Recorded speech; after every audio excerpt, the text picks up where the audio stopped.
Hello everyone, and welcome back to Let's Play Pokemon Leaf Green. This is Johnny Cage, and we are making our way through the Viridian Forest right now. We got a brief look at our Pokemon back there that we got. Most of them are at level 8, except for the Weedle that we just got. And through the magical art of editing, I've just linked together all the fights that we have in the Viridian Forest to speed things up, because it took me a while to get through, and it especially took me a while to get the Pikachu towards the end of this video that you'll see. But right now, just doing some basic leveling up with everyone, going through the trainers. I tried to keep everyone around the same level.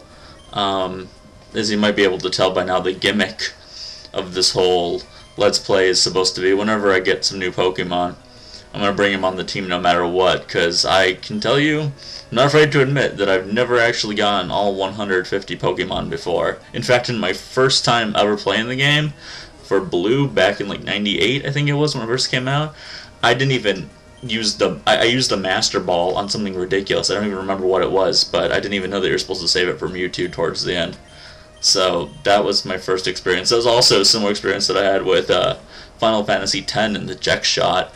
For some reason, the game made sense to me there when they were explaining it to me, but then when the game actually happened, I had no idea what was going on, and in my first playthrough of Final Fantasy X, I didn't get the Jack Shot, and yeah, it didn't really matter too much, because you got really overpowered in Blitzball eventually anyways, but that's kind of beside the point. I mean, so there's Bulbasax, he's fighting a Kakuna, and trying to kick his ass the best he can. I mean, he'll do better once he gets up to level 16 and becomes an Ivysaur and gets a Razor Leaf especially. But right now, I mean, we really only got Tackle, and Divine Whip works good against the Rock Pokemon. Oh, and we'll get there soon enough. I've already done the playthrough of the parts leading up to Mount Moon, and we've got some stuff to work with, that's for sure, including a whole bunch of new Pokemon that we're going to pick up, so the team's going to be changing so quickly. All the more reason to leave me comments on which guys that you want on my team, because otherwise I'm just going to go through it like this until someone leaves me some comments. One guy did, and I'll be adding that into the video when that Pokemon shows up, which will be pretty soon, but until then, we're just going to fight our way through the Viridian Forest, get some levels up. I'm thinking around level 14 or so we're going to fight Brock. Hopefully that will work. That will definitely work. No problem with Bulbasaur. He's got Vine Whip already. He could kill them. He could kill them right now. I mean, no problem. Tim by himself. But we'll keep the strong ones around for a while, like Pinky here. He's a really good one to have with you as long as you can keep him with you. That's for sure. But other than that, man, I just got back home. I've been playing some Mega Man 3. And my first Let's Play that I ever did was on Mega Man 2, and now I can finally compare and contrast the two of them and finally give my full 2 cents on that, which is the better of the classic Mega Mans. It always comes down to 2 or 3, and you can definitely say that 3 is more difficult. It has a better story because it introduces Proto Man, and it even has a little picture of Roll at the end. But 2 is just got some amazing music to it, that's for sure. Never will you find a better soundtrack for the NES than Mega Man 2, I would say. But perhaps I'm wrong. I haven't played every game. But you know, I would have to say ultimately, I'm getting off track, but ultimately I'm gonna have to say that Mega Man 2 is still my favorite game. 20 years bias right there, that's for sure. That's one of the games I still have from when we probably first got it, back when I was 5 years old, maybe. You know, that and Battletoads. And I have beaten Battletoads. And, yeah, but Mega Man 2, all the way. My favorite of the Mega Man series. Probably. I'm going to get the rest of them, but man, are they expensive. I've been buying games online, and Jesus, $40 minimum for Mega Man 5. Which makes sense. I mean, it's of 4, 5, and 6, which you don't hear a lot about. It's probably the best one. And it also came out after the Super Nintendo had come out. So a lot of games from around that time, you know, that were good are going for a ton of money. Like a game called Little Samson, which, I don't know, there's probably 1 in a couple hundred chance someone is listening to this who's played Little Samson before. But it's kind of like Mega Man, but it's got really great graphics, and it came out in like 93. Super Nintendo came out in 91, by the way. And man, does it have some awesome gameplay, but it's going for $150. I'm like, oh, forget that. So, as soon as I get a video capture card, definitely going to be doing some awesome playthroughs of some NES games, because Pokemon can only hold out for so very long. Not to mention everyone and their mom has done an LP of Pokemon.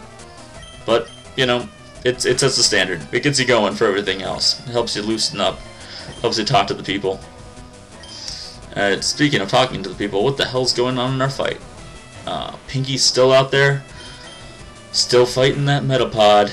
Oh man, he's up to level 9 already. Jeez, I just went all out with him. Man, I hate though having to fight these Metapods and using basic moves like Scratch. It's a great experience this early on, considering they can't do anything to you, but jeez, take forever, will you? Ugh.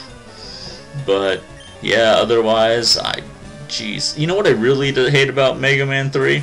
And here's what it is. Because I was just playing it, and it's fresh in my head what bothered me. You're supposed to beat the Robot Masters in a certain way, generally. You don't have to. If you're good enough at any Mega Man game, you can beat them in whatever order you want to. But you're supposed to start Top Man, Shadow Man, Gemini Man. And Gemini Man, I can say almost without a doubt, after playing the game as frequently as I have lately, that he is not only has the hardest stage of the 8 Robot Masters in the game, but he's the hardest of the Robot Masters himself. It's just ridiculous, and it's the third one too, which is kind of a bummer because you kind of want to, like, you know, play through it a little bit before you finally get to something really hard. And then the worst part is that once you get through him, the rest of them are such a breeze. Needle Man, Magnet Man, whomever else, I can't even remember everyone. Spark Man, Snake Man. Snake Man's terrible. Oh, that's another great point to bring up. There's always a power in Mega Man that is completely useless. I was trying to think about it for Mega Man 1, and I'd probably go with Bomb Man. You just never use Bomb Man, except to kill Guts Man. That's the only reason. Mega Man 2, without a doubt, is Woodman. Oh my gosh, what a piece of crap weapon that is. You have to go out of your way to find reasons to use that, and it's just never worth it. But I rage about that in my LP till the sun comes up, that's for sure. And in Mega Man 3, it's Snake Man. And, you know, it really sucks, because you would think that Snake Man would be cool. He's definitely the one that all the kids would wanna fight and use his power right away when they pick up the game, but it sucks. He just drops a couple snakes out of his handgun and they crawl around on the ground and they do shit. You know, man. Even Top Man's power is slightly better, and Top Man's just, God. At least Top Man used him to kill Wily at the very end. Man. But I digress. So we just got a Caterpie. And look at those eyes. Those intense Caterpie eyes.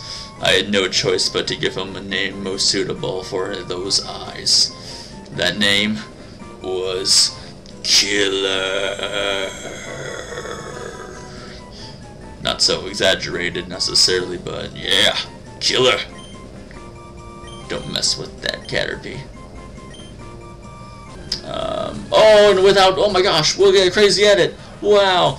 Because I was so strapped on time here. It's like it turned around and there was a Pikachu sitting there waiting. And look at that, one shot, bam, throw out the Pokeball.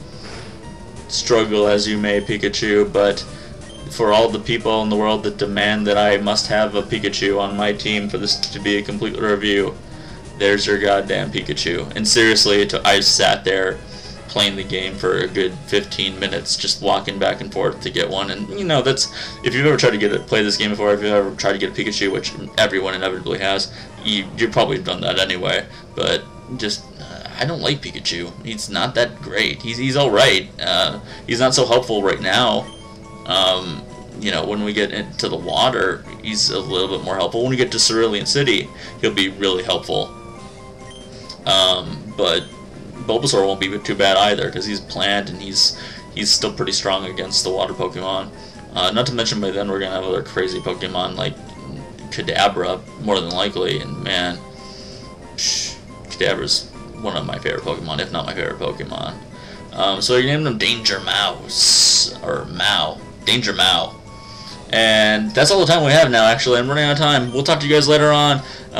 See you for the next part of Pokemon.